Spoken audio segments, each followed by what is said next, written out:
get, same fighter, so you can get the flip shots. We just aren't. Just flipping it around.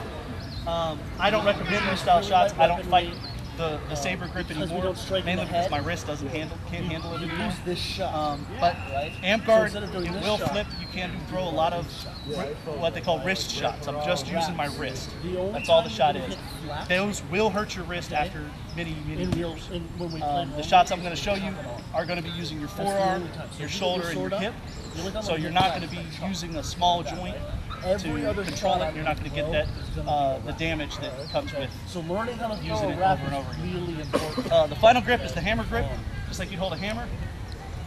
This is your least control. You have almost no control over where the weapon is going to land. You have, with a modified saber, I can control it down to about 1/4 of an inch. With a hammer, I can control it about to 2 inches. So if I'm going right at you and I'm going to try to hit you in your shoulder, I'm probably going to knock you in the face first. That's not because I'm not a good shot, it's because I'm holding it wrong. Or just because I'm an asshole. So those are the 3 predominant different grips that you can use. The hammer fist is great when you're coming in, you're getting your up shots. It doesn't matter, right? Your down shots, your outside shots. So there's 2 predominant different shots in Amtgard. You'll hear there's 7, there's 10, there's 20, there's 2. There's a wrap shot, and there's a chop. That chop and the wrap, they change directions all over the body, depending on what I'm using. But there's 2 shots. The wrap, I'm going to take my hand, and I'm going to rotate my entire forearm. Goes around his blade and onto his shoulder. What happens if I come in? Do it right. All my power, I start with my forward hip, toe pointed at my opponent. All my power goes right onto his body.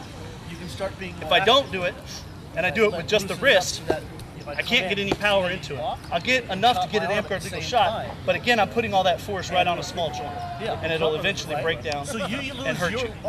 I can fight with a proper forearm shot. You can fight for hours. With a wrist shot, I can fight for about 20 minutes. So that's the wrap shot. The reason I say the wrap and the chop are the only 2 is because from here, I can throw a wrap down here, same movement.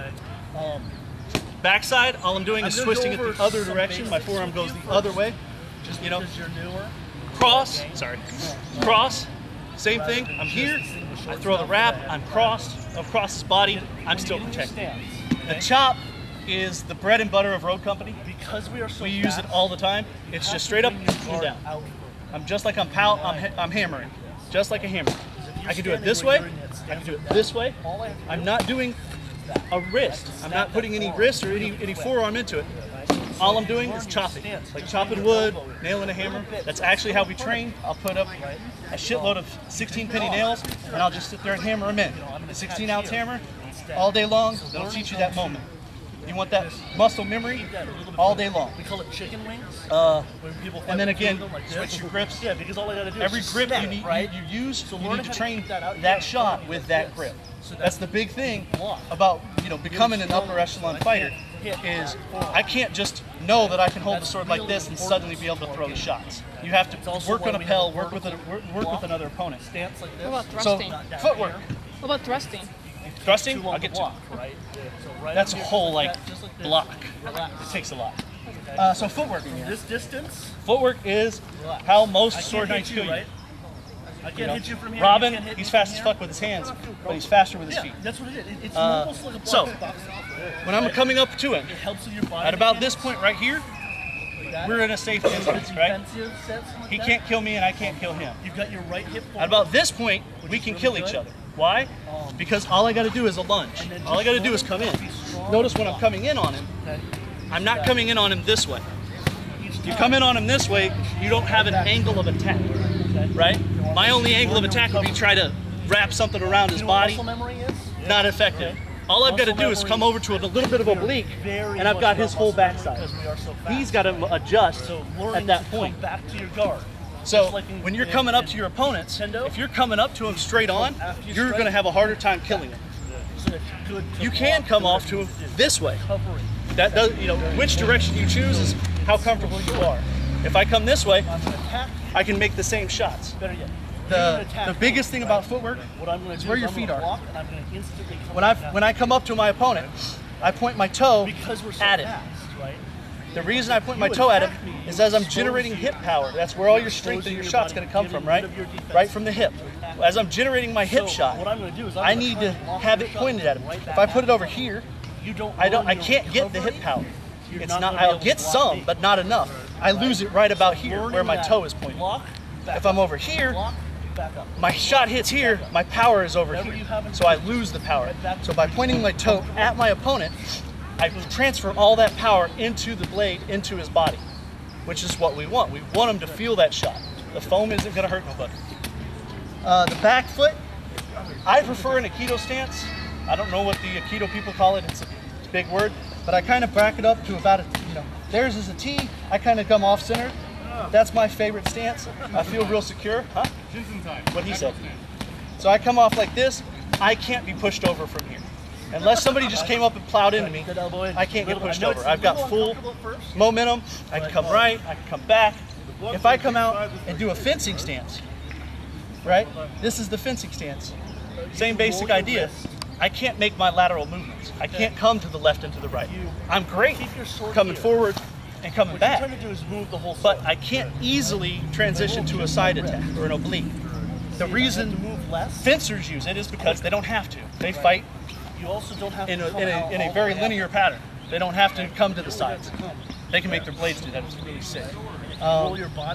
So when you're coming in, your feet should be pointed at your opponent. This foot, have it close enough to be comfortable, but not so close that you're off balance. Balance is the key. You want to keep your balance. Okay. Stabs. Everybody has a problem with stabs. You either get stabbed in the face or stabbed in the crotch. The reason that is your wrist position. Less of judo. If your wrist judo is square, is up when you stab, the tip of the blade is going to go up. If your wrist is pointing down, your thumb is pointing down to the ground, you're stabbing down. If your wrist is sideways or parallel, you will stab straight. Less of a target. So, and again, it's a pel work thing. When I come up and I want to do that hook stab, I know I'm basically directing it with my thumb where that shot's going to go. I want it to come in and hook. I want to come up. I come up with it with the thumb. That's the key to stabs is where you put your thumb. You can, any which way, where that thumb matters. If you do a hammer fist, it's where that little notch is. Same basic idea.